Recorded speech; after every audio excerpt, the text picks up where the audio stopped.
नमस्ते मित्रों, कथा निधि चैनल पर आपका बहुत बहुत स्वागत है। हमारी आज की कहानी का नाम है चहेती। कहानी अच्छी लगे तो ज़रूर लाइक कीजिएगा। तो चलिए कहानी शुरू करते हैं। चहेती। सुबह का समय था। चूल्हे पर चाय चढ़ी हुई थी। संगीता रसोई में अकेली थी। दूध उबालना, सास की दवाई, ससुर के लिए नाश्ता, फिर नैना के पसंद का नाश्ता। हर काम संगीता को खुद ही करना होता था।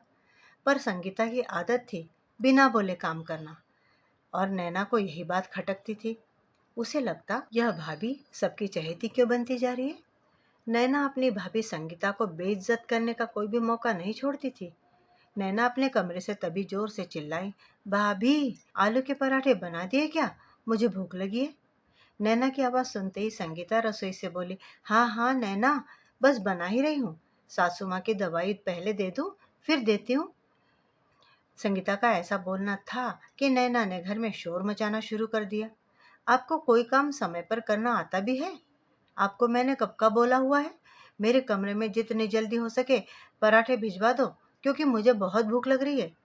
पर आपको तो बस काम से खिसकना आता है, काम चोर कहीं की। मैं बना तो रही थी नैना, इसमें इतना शोर क्यों मचा रही हो? माँ जी को दवाई देना भी तो जरूरी था। घर में इतना शोर सुनते ही सुधाजी भी आ धमकी। सुधाजी, जो कि नैना की हर एक बात को सच ही मानती थी, आते ही संगीता पर बिगड़ पड़ी। तुम्हारी हिम्मत कैसे हुई संगीता, मेरी बेटी से ऐसे जुबान लड़ाने की? हाँ माँ, हर समय बहाने बनाती है औरत। उस समय संगीता ने कुछ भी कहना ठीक नहीं समझा और वह जाकर अपने काम में जुट गई। नैना सारा दिन अपने फ़ोन पर ही व्यस्त रहती। सोशल मीडिया पर रील बनाना और दूसरों की बुराई करना उसकी हॉबी थी। और काम, वो तो सारे उसने भाभी के सिर मढ़ दिए थे। जब भी राजीव भैया घर आता तो नैना बड़ी मीठी बन जाती। भैया, भाभी तो बस काम में ही लगी रहती है, आपके लिए समय ही नहीं है उसके पास। आपने भी पता नहीं किस अनपढ़ गवार और घरेलू लड़की से शादी कर ली। कोई अच्छी पढ़ी लिखी और मॉडर्न लड़की से शादी करते तो बातें कुछ और होती। कभी कभी राजीव को भी नैना की बातें बिल्कुल सच लगती थी, क्योंकि राजीव हमेशा नौकरी के चक्कर में घर से बाहर रहता था और वह जब भी घर आता तो नैना उसे टाइम ही नहीं देती थी, जिसके लिए उसे लगता था कि नैना सच ही कहती है। संगीता को थोड़ा बदलना चाहिए। राजीव जब वापस शहर चला जाता, नैना फिर अपनी असली चाल में आ जाती। धीरे धीरे उसने घर की सारी जिम्मेदारी ही संगीता के ऊपर डाल दी।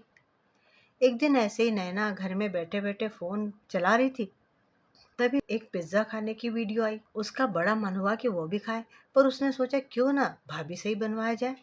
उसने संगीता को आवाज लगाकर कहा, भाभी, भाभी कहाँ मर गई हो? तभी वहां दौड़ती हुई संगीता आ गई। बोली, हाँ नैना, क्या हुआ, कुछ चाहिए? भाभी, आप मेरे लिए फटाफट एक पिज्जा तो बना दो। पिज्जा बेस और जो भी सॉस वगैरह चाहिए वो फ्रिज में ही पड़ी है। पर नैना, मुझे तो पिज्जा बनाना आता ही नहीं है। ये सुनते ही नैना जोर जोर से हंसने लगी और बोली, मैं भी पता नहीं किस बेवकूफ़ को कह रही हूँ पिज्ज़ा बनाने को, इसको कुछ आता भी है? इससे तो बस झाड़ू पोछा करवा लो, उसके लिए बनी है यह। पिज्ज़ा बनाना नहीं आता। पता नहीं भाई ने भी किस अनपढ़ गवार से शादी करके हमारे पल्ले बांध दिया। हटो, अब मैं खुद ही बना लूंगी। इतना कहकर नैना किचन में गई। उसकी बात सुनकर संगीता को बड़ा दुख हुआ, लेकिन फिर भी वह अपने मन में सोचने लगी, यह ननद रानी समझ रही है कि मैं बेवकूफ़ हूँ, पर समय आने पर मैं उसे उसका आईना ज़रूर दिखाऊंगी। ऐसे कुछ दिन और निकल गए।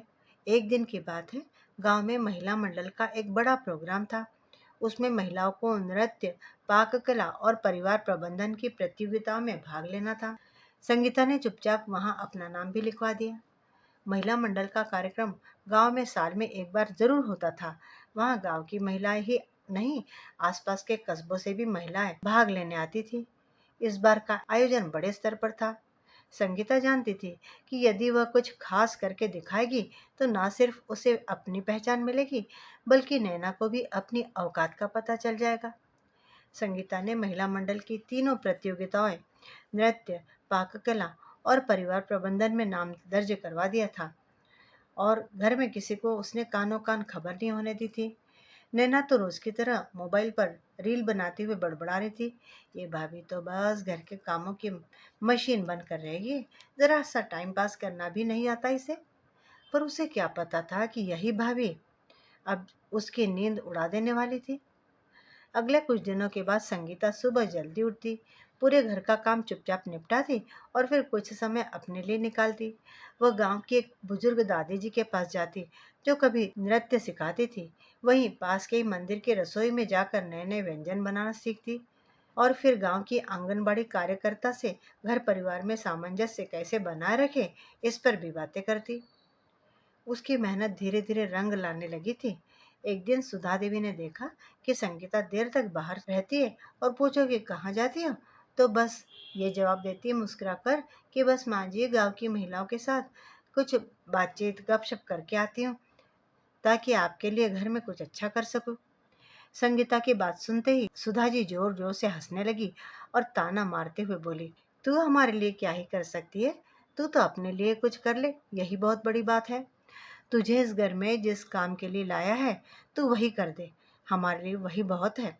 और वो है घर के काम करना। आई समझ? आई बड़ी हमारे लिए कुछ करने वाली। सास का ताना सुनकर संगीता का मन एक बार फिर चटक गया, लेकिन अब वह हार नहीं मानना चाहती थी।